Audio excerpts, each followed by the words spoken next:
What moment made you realize, oh, that's why I'm single? I was bored one night, so I went out and bought some industrial strength balloons. Came home and spent like 4 or 5 hours learning to make balloon animals. In the afterglow, surrounded by my little rubber friends, I wondered what the heck I'd just done. A little while back I saw a beautiful girl, just drop-dead gorgeous, and it suddenly hit me how much effort she'd put into it. The clothes, the makeup, the hair, not to mention the probable workouts and dieting, and I realized that if I wanted a girl like that, I had to put in the same effort. Since then, I've been intermittently single rather than completely single. Just this morning, I realized I've been washing my clothes with Cascade dish detergent for the past few months. Hanging out in the hot springs in Banff, in the deep end, and this very attractive woman sits near me. I strike up a conversation with her, and things are going pretty well. Then my youngest comes over to check in with me, then my third kid, then my second kid, then my oldest kid. I look over, and pretty lady was gone.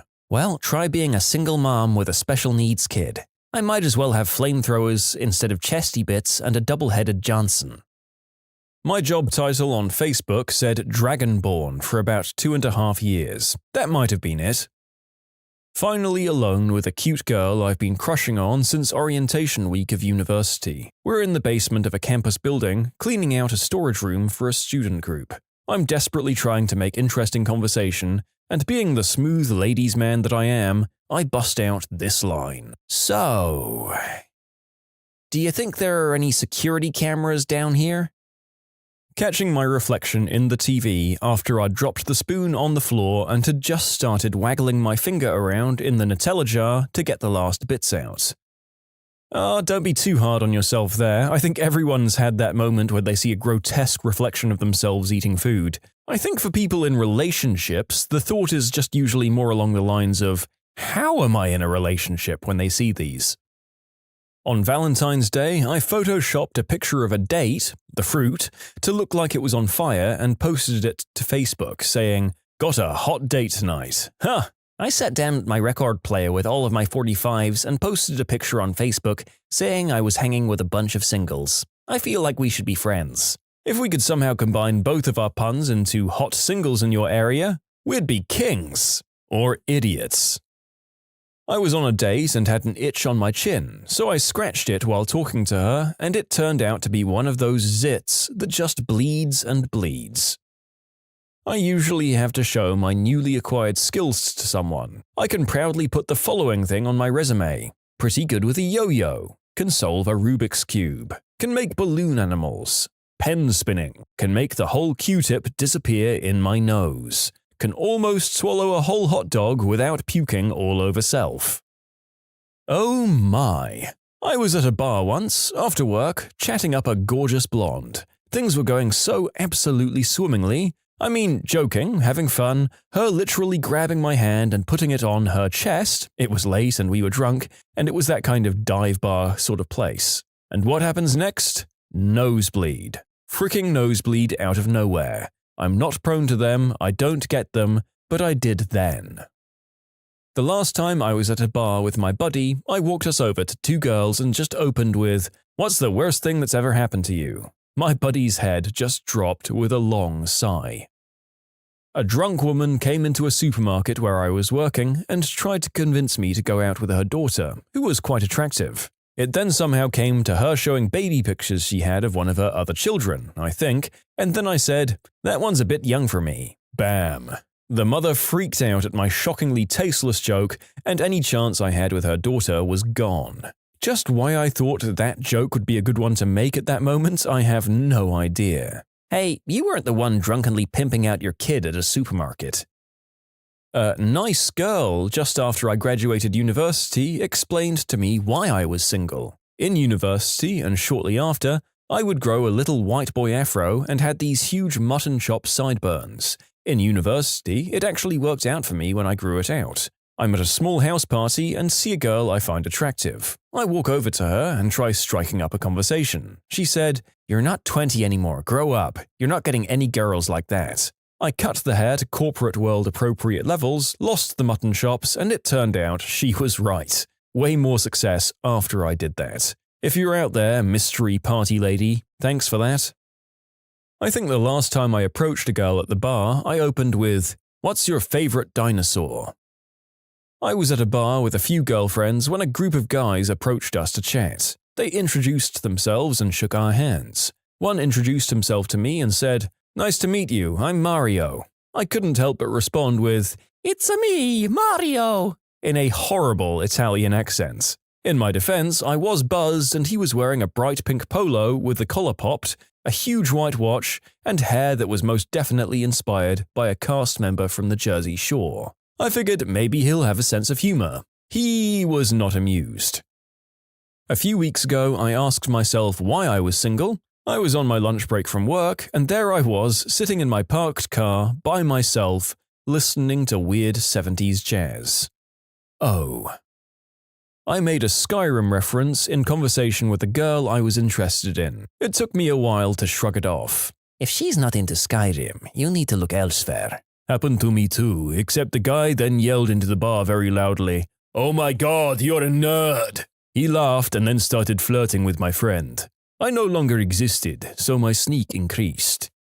I used to be a guy who tried to bring up his nerdy interests as pickup lines as well. Then I took an arrow to the knee. But in your defense, it's a high-risk, high-reward play. You might meet someone with the same interests as you.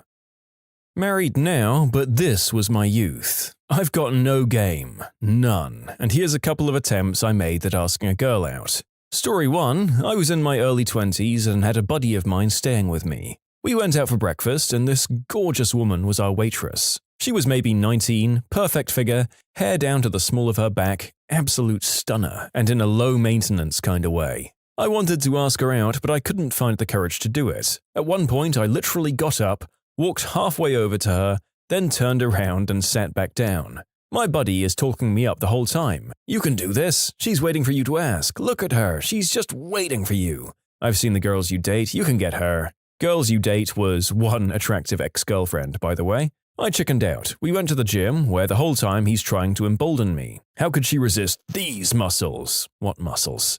She's still at work waiting for you. Surely she's disappointed you walked out without so much as a compliment. Back to my house, she's still waiting. This goes on for 4 hours. Finally, I decide to go back and ask for her number. I pull into the parking lot and my buddy waited in the car. I went inside and saw her being berated by her manager. She looked tired. Still attractive, but different now. I waited for her scolding to finish, then approached her. "Hi," I said. "My buddy and I were in here for breakfast and you were our waitress. I just wanted to tell you that I think you're gorgeous and I'd love to take you out for dinner this weekend." She blushed. "Ah, how sweet. Are you sure it was me?" "Of course," I told her. "No, really, are you sure it was me? Because I just started my shift like 5 minutes ago." Story number 2. Back when online chat rooms were a bit more popular, I had an online friend that I'd chat with occasionally when she was in the room. She told me she had a daughter who just started as a bartender in the same city I lived in. I thought it'd be cool to meet her and asked where she worked. Turns out it was in a bar right down the street. She described her daughter as about my age and looks like Gwen Stefani. I went to the restaurant a month or so later. No Gwen behind the bar, but lo and behold, my waitress was about my age and looked like Gwen Stefani. I had a couple of drinks and ordered some dinner. I chatted with my waitress for a bit and oh my god, I think she's flirting with me. She'd smile at me from across the room, check on my table every 5 minutes or so and stay to talk for a bit. A couple more drinks in and I was getting a bit buzzed. Next time she came by, I asked how long she'd worked at the restaurant. She'd been there over a year. I replied, "Oh, I was talking to someone who mentioned their daughter worked here and she described you. She said her daughter looks like Gwen Stefani, but was new here." This girl was flattered, I was doing great, but I was definitely buzzed and ready to mess the whole thing up. I thought to myself, I need to stop talking to her before I say something stupid. Then I did exactly that. I didn't just think about not talking to her, I said it. I literally said, "I've had a few drinks and need to stop talking to you before I say something stupid." She walked away and didn't say another word to me. My 29-year-old friend was getting a lot of pressure from his girlfriend to get his life together. So he decided that the fastest way to do that was join the army. I said to myself, and that's why I'm single. You can submit your own stories to be featured here on the channel. The story submission link is in the description below. And if you want to listen to some vibey music in the background, check out Easy Mode, also linked below, and subscribe. Went to a party with an extremely hot girl who was completely into me. I stepped out to smoke and somehow started talking to the 65-year-old neighbor over the fence. Ended up getting drunk with him on the back porch talking about life and crap until about 3 a.m., and she had already left when I went back inside. Priorities confuse me sometimes. To finish the story though, after I noticed she had left, I convinced Bruce, the neighbor, to come inside and hang out as the party was still going. Ended up getting him to play beer pong, and man, he was a frickin' ringer. We ended up running the table for like 7 or 8 games. The best part was when we finally lost, we stepped out with a bunch of friends to smoke, and he was the one person everyone wanted to talk to. He was seriously now the most important man at the party. Right before he left, he kind of pulled me aside, gave me a great big hug, and told me thank you for the best night he'd had in 20 years. I'll never forget you, Bruce. You're the frickin' man. I just stare at them and don't have the stones to start a conversation with them, minus the simple hello. I mean, you're one up on where the narrator used to be. Not that I think staring is a good thing, but I think the moment I realize someone is hot, I stare fixatedly anywhere but at them because I'm worried about being caught taking a perv. I don't really leave my room much. Excluding classes, I don't ever really feel the need to go out. I just play Steam games and hermit myself away. Who knows, maybe one day a boyfriend will fall out of the ceiling. One night I met up with an old college friend in Manhattan for some drinks. We met up with a couple of her friends later that night and headed to her studio apartment at around 2 a.m. We get to her place and I ask to use the restroom. Then one of her friends says, "God, my boyfriend is so cute." Not as cute as my name.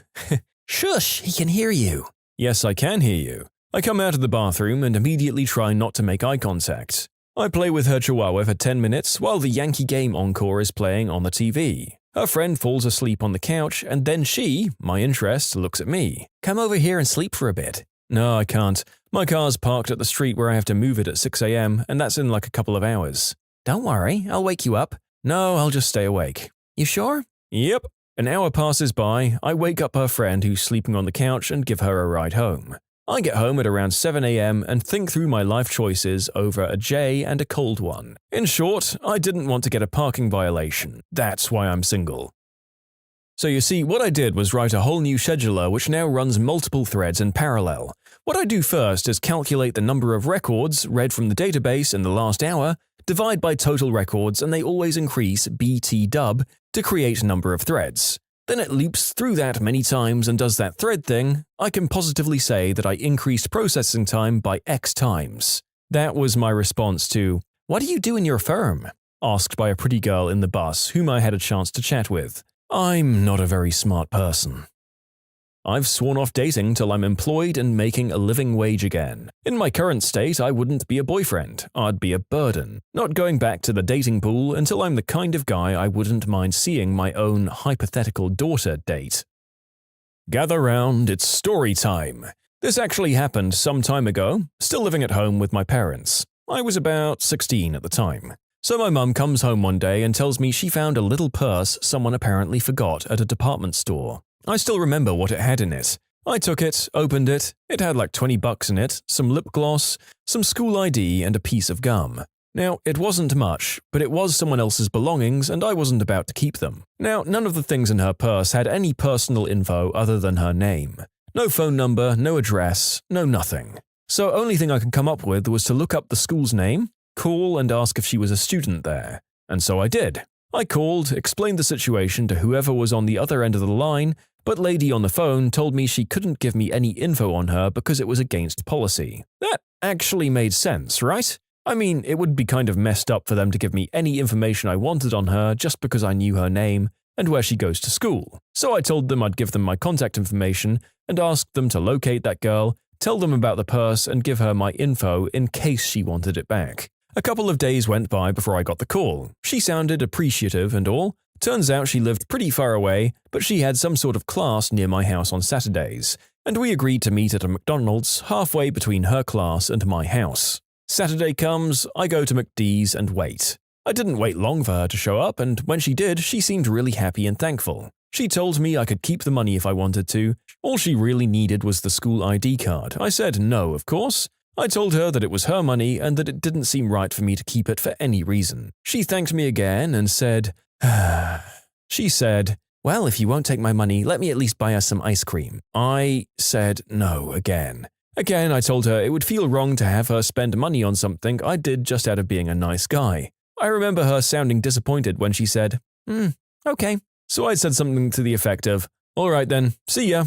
I turned around and walked home. Not long after starting to walk away, I replayed the scene in my mind and thought to myself, "You stupid, stupid motherfricker. I can't read clues to save my life," I realized that day.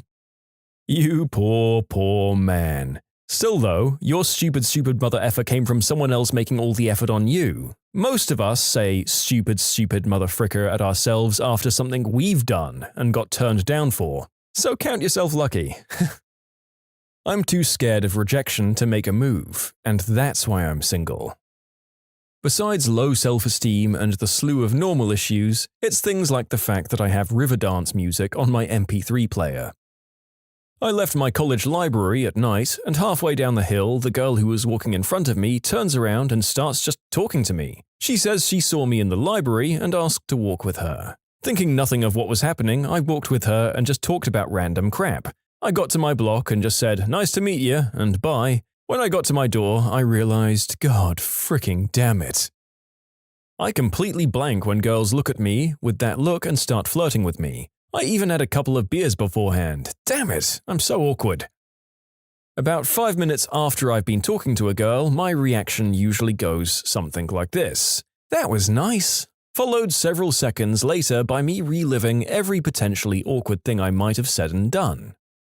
I'm a 22-year-old guy. I was at a bar one night and this gay guy came up and asked if he could buy me a drink. I politely declined and explained that I was batting for the other team, but it sparked this entire discussion that I was actually interested in having. I'm generally interested in exploring other people's perspectives on things. While we were standing there talking, a small blonde girl walked up to me and said, "Hey, I like your face," and I nodded at her and said, "Thanks, you too," and went right back to my conversation. The guy I was talking to stared at me completely flabbergasted and said something to the effect of, "Are you sure you're not gay? 'Cause you just crushed that poor girl." So basically, I'm completely oblivious to the world around me. Because I won't settle just to have a significant other. I'd rather be alone than with someone I'm not truly happy with. I'm in an engineering school. We can use this as an excuse? Great, now I can stop not trying so hard. I was PvPing with some people from my guild when a fairly hot guy texted me and asked if I wanted to see a movie or hang out. I didn't bother responding because we were neck and neck in the match and I didn't want the distraction. Okay, my sad answer is working on not being in love with my best friend. That one's actually going pretty well. But my fun one? A couple of years ago, I was out to dinner with some friends. There was a nice little group of us and they'd collectively decided to play the part of my wingman. Yep, I didn't just have one wingman, I had a frickin' squadron. Well, our server that night was a really cute waitress. Funny, quick, really doing a good job. My squadron had zeroed in. They were talking me up all night, complimenting her. It was to the point where all I had to do was say, "Hey, let's go out sometime." That's what I should have said. Sadly, that is not what I said. I didn't actually say anything so much as yelled, "Pretty women scare me!" At which point I put my head on the table and kicked myself. She was super embarrassed as well, both of us red-faced. The rest of the group took a second to process what happened, and then they just started laughing their butts off. If they weren't sitting in chairs, they'd have been rolling on the floor. It was one of the more memorable times when I had a, "Yep, that's why I'm single" moment. Apparently, telling a woman she looks tired is universally an insult. Whatever, I don't care, and you do look tired. Mine was when I laughed at my ex-girlfriend's tearful story of her mum's cancer scare. To be fair, she believed God had turned her mum's ovarian cancer into a baby. I tooted my dog awake last night as I was watching Olympics and Twitch plays Pokemon. It was a glorious 20-second butt trumpet followed by a full minute of deep belly laughing. Although I would routinely do the same around my ex and Dutch oven the bed. Well, I'm single because I'm terrible at picking up signs. I'm a good-looking and pretty muscular guy. I'm just awful at picking up hints. I'm not even awkward, too. There have been countless times I've messed up. One time I was in line at lunch. Cute girl walks up and starts to talk to me, asking what I'm doing. I tell her eating. I say nothing else and she walks away, saying he's getting food. I stand there like a statue. Cringe. When you subscribe, make sure to hit the bell to turn on notifications. Put the playlist on in the background to finish listening to all the stories, or if you want some vibey music to put on in the background, check out Easy Mode. If you like Am I the Genius, give Am I the Jerk a shot. Everything linked in the description.